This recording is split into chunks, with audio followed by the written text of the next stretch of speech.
This is Kyle Swicegood on behalf of the Rotary Club of Mocksville and my fellow Rotarian Don Wooten.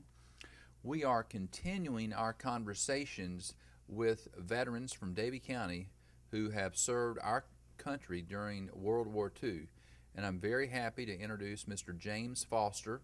James is from Cooley, North Carolina, so welcome. Thank you. I'm gonna slide that mic over All to right. you just a little bit there. Mr. Foster, Yes, sir. tell us about in 1940, before the war began, what were you doing? In 1940, I suppose I was working in the Irving Mills there in Cooley. Making denim. Yeah, making denim Mm-hmm. and bird's eye, they called it, for baby diapers. They made a lot of that. Mm-hmm. Now, at that time in Cooley's history, it was a pretty bustling little community. It was the thing. Everybody either worked there or lived somewhere else, mostly because there wasn't anything else around. Now, in fact, if history serves me correctly, they had a movie theater in Cooley. They did. They had a minor league baseball team in Cooley. That's right. And, of course, they had the bull hole. That was always there. And because the bull hole is what supplied the power to the mill. Well, not exactly. It was the race. The water that came down from the race, it went off the side of the dam and all. The bull hole was just what it is now. Now, right now, they will say the bull hole. They'll show you a picture of the dam and call it the bull hole. It ain't the bull hole. Mm-hmm. The bull hole is in one area there where below the dam, and it's rather deep down in there, and when the water's there, and that was a bull hole. Mm-hmm. And that now it's sort of it covers all the recreation area around there, but it's not really the bull hole. Yeah, and this is actually a very good advertisement for people to go visit the park down at the bull hole. Yeah. It's pretty nice down there. So you got a letter in the mail drafting you, or you joined? Tell me how you got into the military. Well, I'm not reaching for the letter now. I'm just going. I got a draft notice. It said, like I was talking to Mr. Leeser as he left, he said it said my friends and neighbors. But he said, I don't know what kind of favor they thought they was doing me. But anyway, that's what it said. Your friends and neighbors have chosen you. And I was in, up until then, the draft age was 21. Mm-hmm. I was in the first teenage draft. Mm-hmm. When they draft teenagers, and I believe I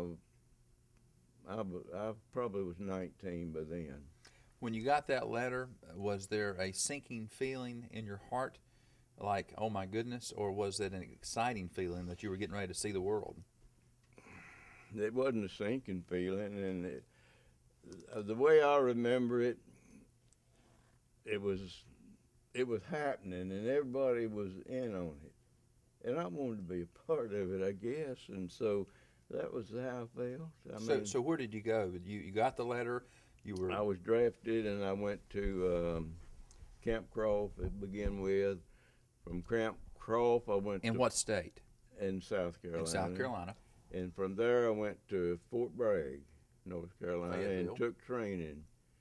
They were actually given infantry training at a field artillery facility. Mm-hmm. But anyway, I had infantry training there.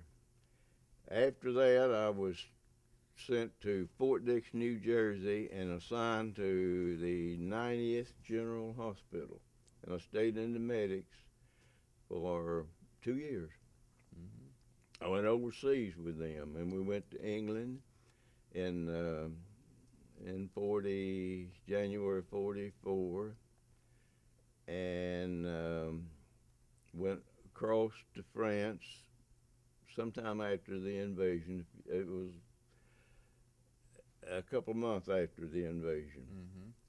But we set up over there in a hospital. And, well, anyway, from England, when we were in England, our hospital was receiving casualties off of Normandy directly, like a field hospital. So you were the healing hand for a lot of Well, those at that boys. time, that's what we did. I mean, and we got those boys right off the beach. They'd pick them. They still had the dirt off the beach when they got them back to England, and they were wounded and all that, of course. And they just patched them up and sent them back. But we were operating sort of that way then. It Was was this in not the Salisbury? way we would normally operate, not for a general hospital, but in this case, we had to. Was this in Salisbury, England, or? No. I was in not Barley Dew. I can't remember the name of the town, and we were in England. But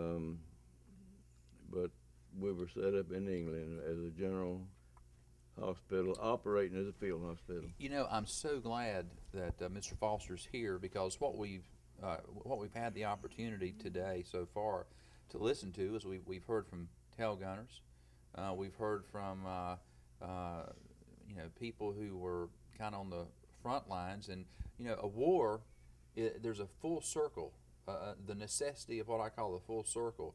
You've got the people who have got to be out there on the front lines, who are doing the fighting, who are in harm's way, and you're expressing to us how you were on the back line taking care of those boys that were coming in. But was it hard to see the shrapnel wounds, the Well, it was hard in the fact that I didn't know what to do for them. I mean, I was doing what I was supposed to do for them, but I felt a little helpless because I'm sure, I mean, there was other doctors and things that were doing all they could do for them, and they were getting the best of care that was available. But I remember feeling sort of helpless when I looked down trying to do my part of doing something for them, and it just didn't seem like enough. They were in pretty bad shape. Yes, they were. Yes, they were. But Cal, he's also the first one today that's been in the European theater. All the others were in the Pacific theater. I was thinking that same thing, Yeah. and we've actually got, after our interview with you, we've got actually 3 Atlantic theater veterans that will be coming in tonight. In fact, one of them, and that's why I was asking, were you at the Salisbury Medical Facility in England? Because Frank Couch, who was wounded in France there right after the invasion at Normandy, he was flown over to Salisbury, England, and just like you said, he was patched up, and they sent him back to the front line. And it was thanks to people like yourself who was keeping our boys going back into the battle. So how long were you in Europe? I was in Europe 2 years. We moved our hospital on up into France, and we were at a place called Barley Dew, France, for a long time. And then after Christmas of '44, in the Battle of the Bulge, I transferred out of the medical corps because I'd had infantry training. I transferred into the infantry. And the 65th Infantry Division came over around Christmas. And then they moved on up, and it was about several months later when they moved into Germany. I joined them then, and we went into Germany. So at that point, you were actually... I was a rifleman then. So I've asked this question, and again, these are questions that are tough questions, but combat. Did you participate in full combat? Yes, sir. You had a rifle. Yes, sir. You had a gun. Yes, sir. War is killing. Yes, sir. Was there, and did you see a lot of, and did you participate in that full combat? I did participate, and I was under enemy fire. Let me tell you what I think the worst thing, really, to me, about war. Now, this might not be what I mean. A lot of veterans can tell you. Now, I don't consider myself a hero by any long stretch of the imagination. I was there doing my job. the United States and their allies were undertaking a pretty big undertaking. And I've always been kind of proud that I was able to be a part of it and but I never felt, now they were some heroes. I guarantee you they were some heroes, and they ought to be called heroes. I never felt that I was. I never felt that our country owed me anything for what I'd done. I was just there and doing what was supposed to be, because that was a time then that we had a reason for it. There wasn't people pulling together and fighting each other. We were all going together for a cause that was good. And the thing that I think mostly, when I think back of those times, those long ago years, is I seen an old French couple, like I am today, scratching on their hands and knees in a trash pile, just hunting for any little morsel of food that they could find. I seen German children. When we would have a chance to eat, they'd bring food up and feed us, and we could eat. It didn't happen too often, but we could eat with our mess kits and all. And they would come and kind of stand around, and some of the guys would scold them and run them off, and they'd pick up their nerve and come back a little closer, you know. They wanted something to eat. That's all they wanted. And some of us would, when they do that, they'd have these big pots of soapy, big barrels of soapy water here and one of clear water to wash our mess kits in.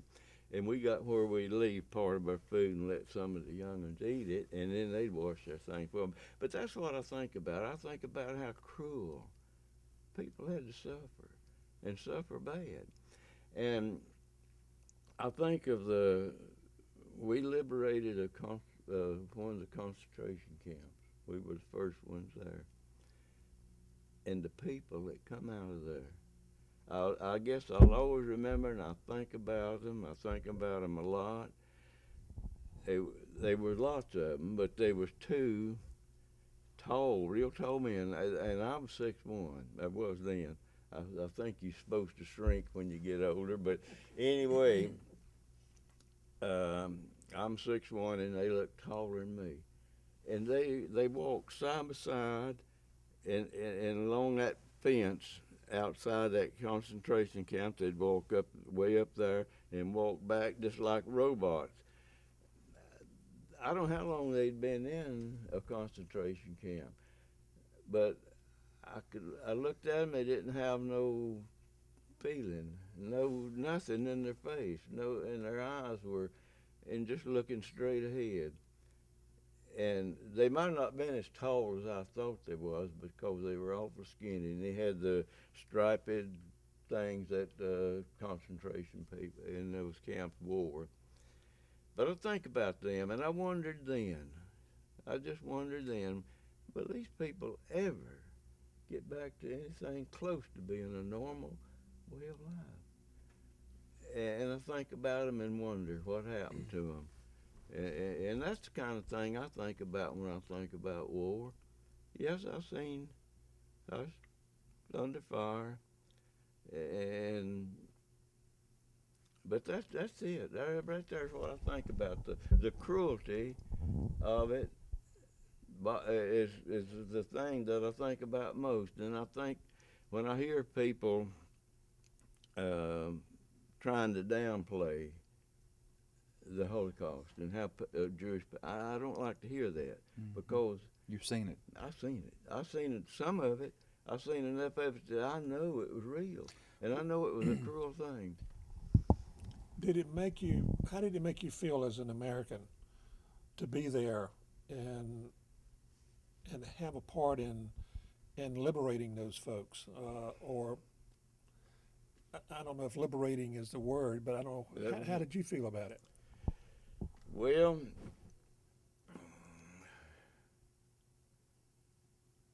I mostly just what I expressed a while ago. I was thinking how cruel people can be to people. You were giving them a chance. Yeah, and Again. all that. I didn't. I don't remember having any of the feeling that, well, we're doing a great thing, we're liberating y'all. We're just doing it. I mostly just thought about how could this happen to people. When you were in combat, excuse me, I've asked this question to everyone. When you were in combat, was there, tell me about your spiritual side. How did you rely on your faith to get you through the hardship of war? I can remember thinking,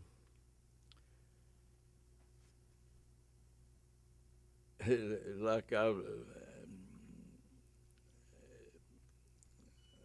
I'd make a deal with you, Lord. If you'll get me back here safe, I'll do something for you and I'll serve you. That's that's foolishness. That is plain foolishness, because I was not a Christian at the time that I was over there, and you can't. I mean, it's foolish to make a deal with the Lord and all that kind of stuff. I became a Christian later after the war. So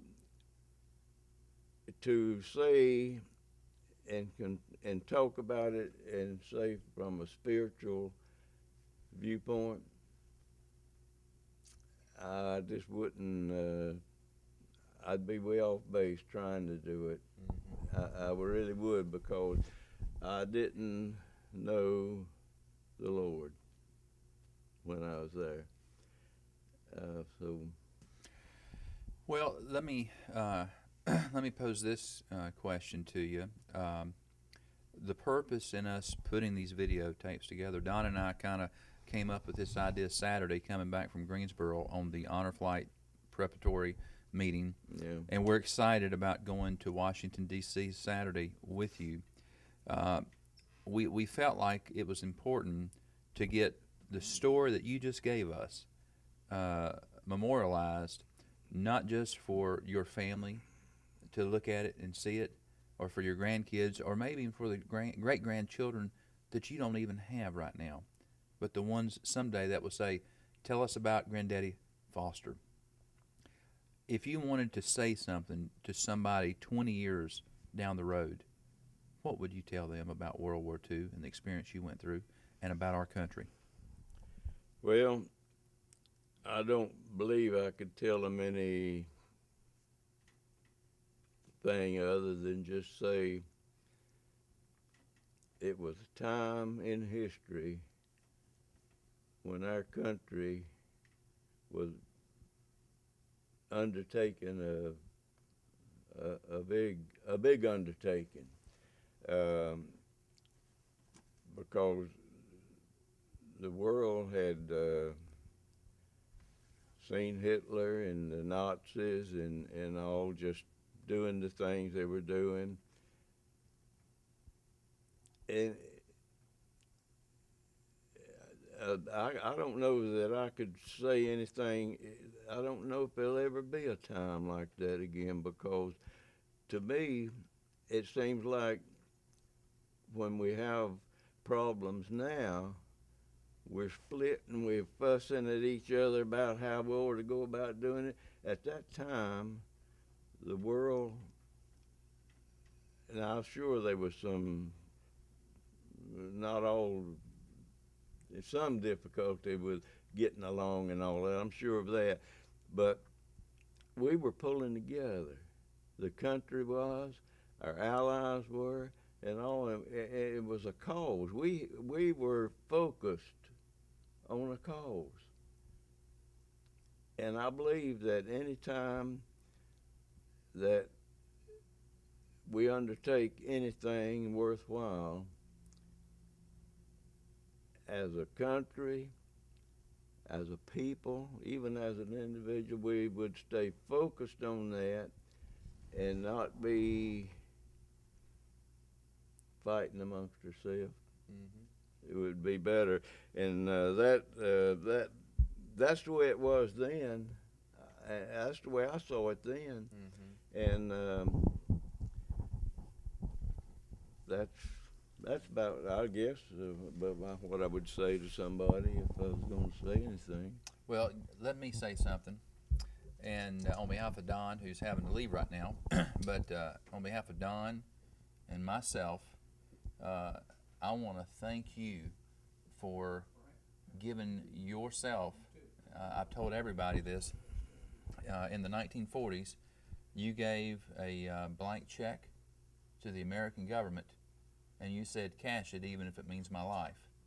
And I am appreciative for what you've done, and I honor you, and I appreciate you coming and sharing your story with those people that are going to see this in the future.